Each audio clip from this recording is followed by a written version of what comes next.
আসসালামু আলাইকুম। আশা করি সবাই ভালো আছেন। আমি আল্লাহর অশেষ রহমতে ভালো আছি। আমি আজকে সিঙ্গাপুর যাবো, তাই সবকিছু রেডি করে বাসা থেকে বের হয়ে যাই এবং একটা সিএনজি ঠিক করে এয়ারপোর্টের উদ্দেশ্যে রওনা দেই। রাস্তা মোটামুটি ফাঁকাই ছিল, তাই বেশিক্ষণ লাগে নাই আমার এয়ারপোর্টে যেতে। তাই অল্প সময়ের ভিতরেই আমি এয়ারপোর্টে চলে আসি খুব শীঘ্রই। আমার ফ্লাইট ছিল 11টা 10-এ। আমি 3 ঘন্টা আগে এয়ারপোর্টে চলে আসি।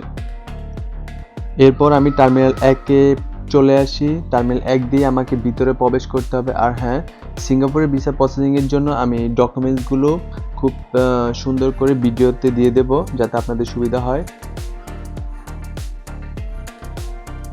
এরপর আমি এয়ারপোর্টের ভিতরে প্রবেশ করি, আশেপাশে ঘোরাঘুরি করি সামান্য। দেন এরপর আমি বুকিং এর জন্য সিরিয়ালে দাঁড়াই, কারণ হলো যে আগে ফার্স্ট অফ অল আমাকে বুকিংটা কনফার্ম করতে হবে, তাই আমি আমার বুকিং এর জন্য সিরিয়ালে দাঁড়াই।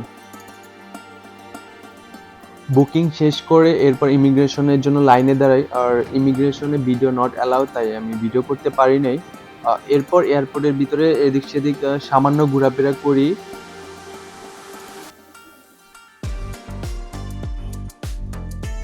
এরপর আমরা এয়ারপোর্টের ভিতরে সামান্য কিছু ঘোরাফেরার পরে আমরা ওয়েটিং রুমে অপেক্ষা করি, কারণ হলো যে আমাদের ফ্লাইটের জন্য অপেক্ষা করতে হবে। আর 3 ঘন্টা আগে যেহেতু চলে আসছি, তাই সবকিছু কমপ্লিট করে অপেক্ষা করলাম। এরপর অপেক্ষা শেষ করে যখন আমাদের ফ্লাইটের নির্দিষ্ট একটা টাইম হয়, সেজন্য আমরা সবাই ওয়েটিং রুম থেকে বের হয়ে যাই এবং আমাদের জন্য একটা বাস ছিল নির্দিষ্ট করা। তো সেই বাসে করেই আমরা চলে যাই ইউএস বাংলা এয়ারলাইন্সের কাছে।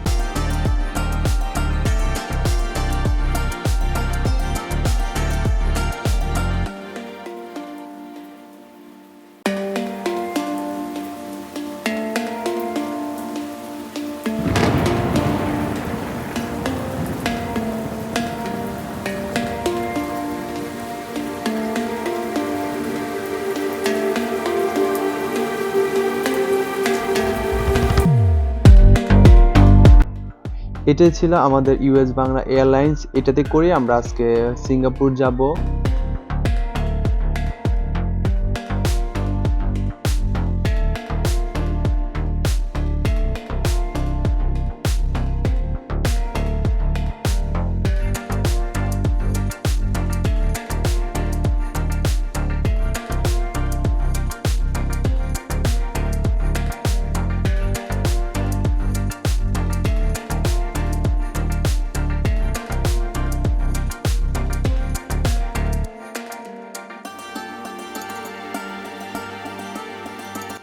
সবাই সবার সিট খোঁজা নিয়ে ব্যস্ত, তো আমি আমার সিটে বসে পড়ি। আর আমার ফ্লাইটটা ছিল রাতে।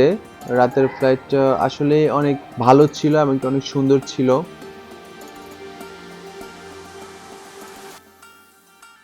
এরপর আমাদের প্লেনটা ছেড়ে দেয়, আর এ হলো রাতের ঢাকার দৃশ্য। উপর থেকে অনেকটা সুন্দর দেখাচ্ছে।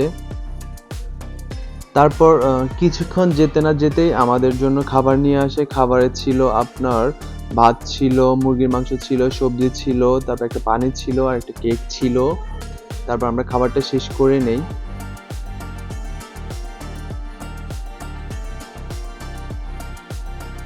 আর অবশেষে আমরা সিঙ্গাপুরে চলে আসি, সিঙ্গাপুর চাঙ্গি এয়ারপোর্টে। আমাদের টাইম ছিল 5টা 30 সিঙ্গাপুরের টাইম।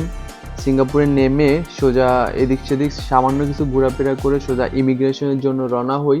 আরেকটা কথা বলে রাখি, যারা বাংলাদেশ থেকে আসবেন তারা আসার আগেই ইমিগ্রেশনের ফর্মটা পূরণ করে আসবেন। আর যদি ফর্মটা পূরণ করে না আসেন, তাহলে সিঙ্গাপুর নেমে ইমিগ্রেশনে যাওয়ার আগে স্ক্যানিং করে আপনি ফর্মটা পূরণ করতে পারেন। আর চাঙ্গি এয়ারপোর্ট সম্পূর্ণ ওয়াইফাই ফ্রি। আপনি আসার পর নিজে নিজে কানেক্ট করে নিতে পারবেন। তো এখানে আপনার ফর্ম পূরণ করার জন্য কোনো ঝামেলা পোহাতে হবে না।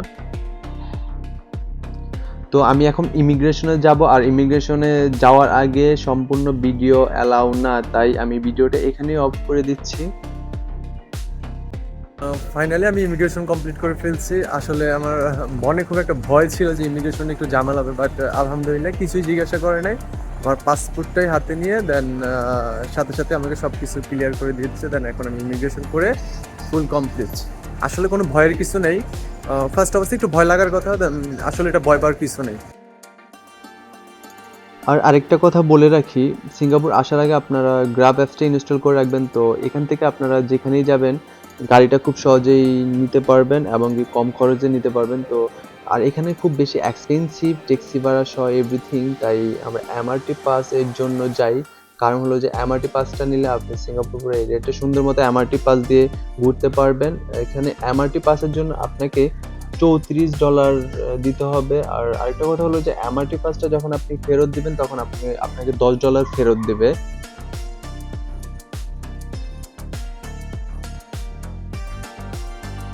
তাই আমি আর দেরি না করে সোজাসুজি নিচে নেমে যাই। নিচে নেমে এমআরটি পাসের জন্য সিরিয়াল নেই। এরপর আমি $34 দিয়ে এমআরটি পাসটা নিয়ে নেই। আর এই হলো আমার এমআরটি পাস।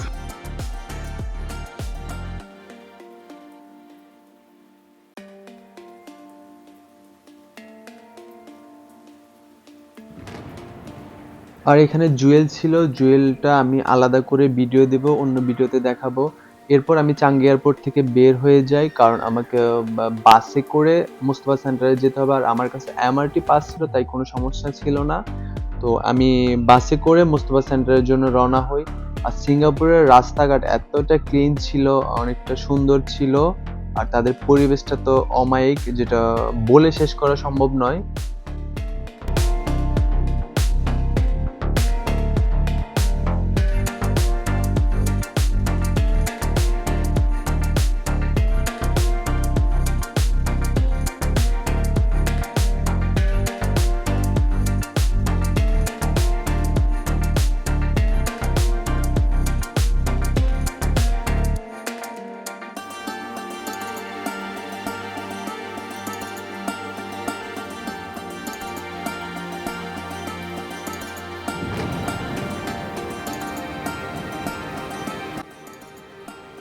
এরপর আমি মোস্তফা সেন্টারে চলে আসি। আর আমার হোটেল বুকিং করা আগেই ছিল, তাই আর একটা ঝামেলা পোহাতে হয় না বা হোটেল খুঁজতে হয় নাই। তাই আমি হোটেল বুকিং দেখিয়ে আমি হোটেলটা নিয়ে নেই।